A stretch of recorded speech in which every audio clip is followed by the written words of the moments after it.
Hello everyone, I hope आप सभी लोग बहुत अच्छे होंगे और उतने ही अच्छे तरीकों से आप सभी लोगों की पढ़ाई चल रही होगी। तो इस वीडियो में हम लोग देखने वाले हैं क्या भाई, आपके क्लास 10 साइंस की इंग्लिश मीडियम वाले लोगों के लिए 5 मार्क्स वाली जितने भी इंपॉर्टेंट क्वेश्चंस है उसको। और एक चीज मैं और बता दूं आपको कि ऑलरेडी ये 5 मार्क्स वाली जो क्वेश्चंस है वो बाय मिस्टेक छूट गया था, इसको हमने अपलोड नहीं कर पाए थे निचोड़ सीरीज के अंतर्गत। बट जो है 6 मार्क्स, 4 मार्क्स, 3 मार्क्स, 2 मार्क्स, तो ये लगभग तो ये सब कंफर्म है। बट 3 मार्क्स भी लगभग हम कंफर्म बोल सकते हैं कि उसी के अंदर से आ सकती। बट 2 मार्क्स वाली क्वेश्चंस के लिए आपको और भी एक्स्ट्रा मेहनत करना पड़ेगा। साइंस देखो, साइंस आप लोग वीडियोस देखे होंगे तो आपको पता होगा कि साइंस में एग्जैक्ट इंपॉर्टेंट, जैसे कि हमने मैथ्स में बता रखे थे कि एग्जैक्ट यही आएगा, सिर्फ आप ये टॉपिक करो, ऐसा करो, हम बोले थे उस टाइप से आया क्वेश्चंस। बट साइंस में आपको जो बेसिक जो है अच्छे से क्लियर करना पड़ेगा। आप जो भी पॉइंट पढ़ रहे हो उसको अच्छे से ही आप लोग रिलेटेड करके आप तैयारी करते रहिए। डेफिनेटली आप फिर इन क्वेश्चन से प्रैक्टिस करिए, तब जाके आपके लिए बेनिफिट होगा। और एक चीज मैं देखा हूं कि हमारी जो पिछले 1-2 कमेंट्स है जहां से मुझे पता चला कि कई बच्चे बोलते हैं कि मैथ्स की जो प्रैक्टिस सेट है वहां से कुछ नहीं आया।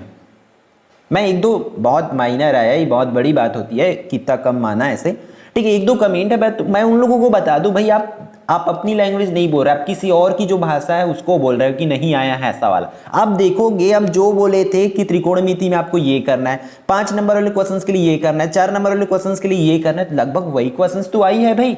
अब आप ये बोलना पड़ रहा है आपको कि नहीं आए थे, तो फिर आपकी जो लैंग्वेज है वो किसी और की लैंग्वेज है, आपकी जो भाषा है आप बोली है वो किसी और की है मेरे हिसाब से, ठीक है। फिर चलो देख लेते हैं, आप लोग समझ गए होंगे कि आपको किस टाइप से तैयारी करना है। तो इसमें इंपॉर्टेंट क्वेश्चंस बता देते हैं 5 मार्क्स वाली, बाकी क्वेश्चंस जो अपलोड हो गए तो उसकी वीडियो की लिंक मैं आपको वीडियो के डिस्क्रिप्शन में दे दूंगा, ठीक है। फिर देखो यूनिट वाइज आपको देखना पड़ेगा, इसमें देखो बहुत मुश्किल होती है, फिर भी आप इन क्वेश्चंस को जो है तैयारी करके जाएंगे, क्योंकि मॉडल पेपर और क्वेश्चन बैंक प्रीवियस सबको जो में से जो इंपॉर्टेंट है उसको आपके लिए रखा गया।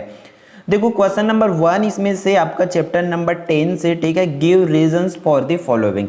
आपको यहाँ से 5 देखो क्वेश्चंस दिया हुआ, इन क्वेश्चंस की जो है रीजन बताना पड़ेगा। The fish located in the pond does not remain where it appears why, मतलब जहाँ दिखाई देता है वहाँ नहीं होता, क्यों, ये बताना पड़ेगा।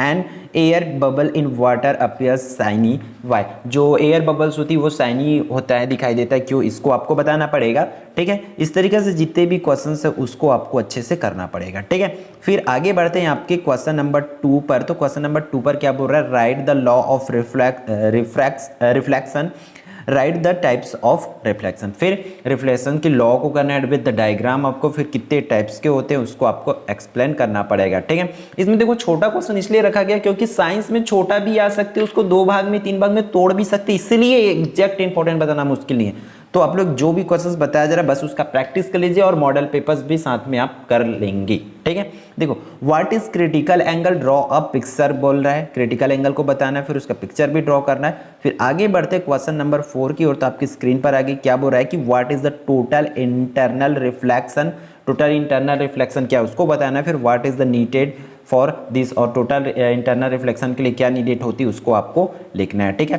क्वेश्चन नंबर 5 पर चलते हैं, ये क्या बोला जा रहा है कि write the law of refraction, उसको बताना है। फिर how to identify plane convex concave mirror by seeing और टचिंग, हम जो मिरर है उसको छू करके या देख करके कैसे पहचान कर सकते हैं उसको आपको लिखना पड़ेगा, ठीक है।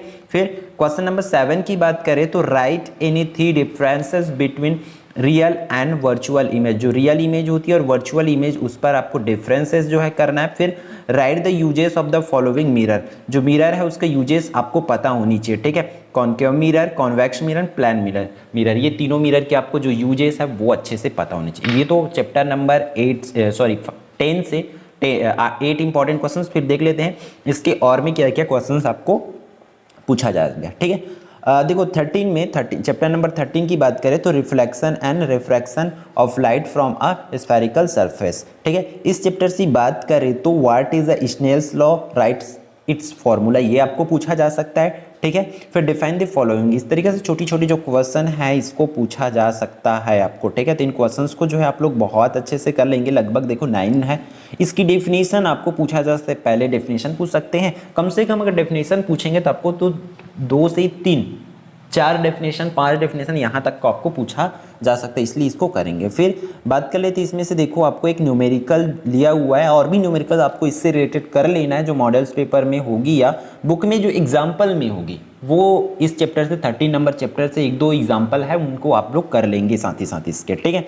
तो ये न्यूमेरिकल कर लेंगे। फिर इसमें क्या है, देखो राइट 3 यूजेस ऑफ लेंस, तो यहाँ पर 14 लगभग 8 4 12 क्वेश्चंस बता दिया गया, 12 क्वेश्चंस कर लेंगे, ठीक है, ताकि आपकी जो तैयारी बहुत अच्छे से हो पाए। उसमें से आपका 2 क्वेश्चन आने वाला है, ठीक है। फिर नेक्स्ट यूनिट से देखो आपका यूनिट नंबर 6 से, यूनिट नंबर 6 में 2 चैप्टर है आपका, इलेक्ट्रिक करंट एंड सर्किट में से और चैप्टर नंबर 12। तो यहाँ से देख लेते हैं आपको इंपॉर्टेंट 5 मार्क्स के लिए किस स्टेप से पूछा जा सकता है। Write any 5 precautions to be taken while using electrical appliance, ठीक है। जो अप्लायंस होती है उसको यूज करने के लिए आपको क्या क्या प्रिकॉशंस लेनी पड़ती है उसको आपको करना है। फिर सेकेंड वन, इसमें ओम्स लॉ जो है उसको 5 मार्क्स के लिए पूछा जा सकता है, इसमें लिमिटेड क्वेश्चन है, ठीक है। इस वाले चैप्टर में, चैप्टर नंबर 6 में जो भी आपको पूछा जाएगा तो उस चैप्टर से पूछा जा सकता है, ठीक है।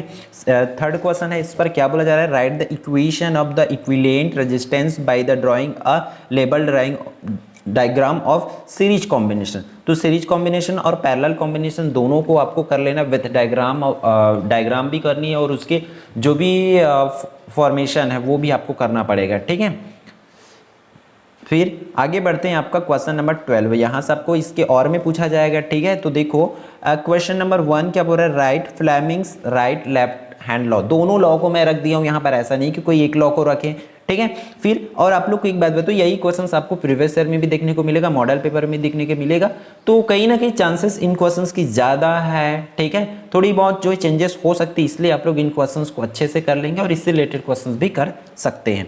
Right the properties of magnetic lines of force, ये करना है आपको। फिर describe an electric generator on the basis of the following headings. जो इलेक्ट्रिक जनरेटर है उसको इसके बेसिस पर आपको क्या करना है, एक्सप्लेन करना है फॉर 5 मार्क्स के लिए।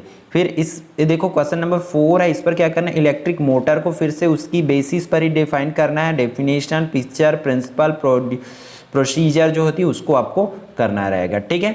तो ये रहा आपके साइंस की भाई इंपॉर्टेंट क्वेश्चंस, ठीक है, 5 मार्क्स के लिए। बाकी भी आप लोगों के लिए अपलोड हो गया, मैं इस वीडियो के डिस्क्रिप्शन में सारे लिंक्स को प्रोवाइड करा दूंगा ताकि आपको आसानी से वीडियो जो है मिल पाए और आपकी जो तैयारी बहुत अच्छे से हो पाए, ठीक है। तो आई होप ये पूरी वीडियो जो है आपके लिए यूजफुल होगा, तो वीडियो को लाइक जरूर करेंगे और यदि आप लोग चैनल पर नए होंगे तो चैनल को सब्सक्राइब जरूर कर लेंगे ताकि इसी तरह जितने भी वीडियो आए आपके लिए उसका बेनिफिट आपको मिल पाए, ठीक है। और यूजफुल तभी होगा, आप सबको पता है, जब आप लोग इन क्वेश्चंस की जो है प्रैक्टिस करेंगे, ठीक है। फिर मिलते हैं नेक्स्ट आने वाले इंपॉर्टेंट वीडियो में।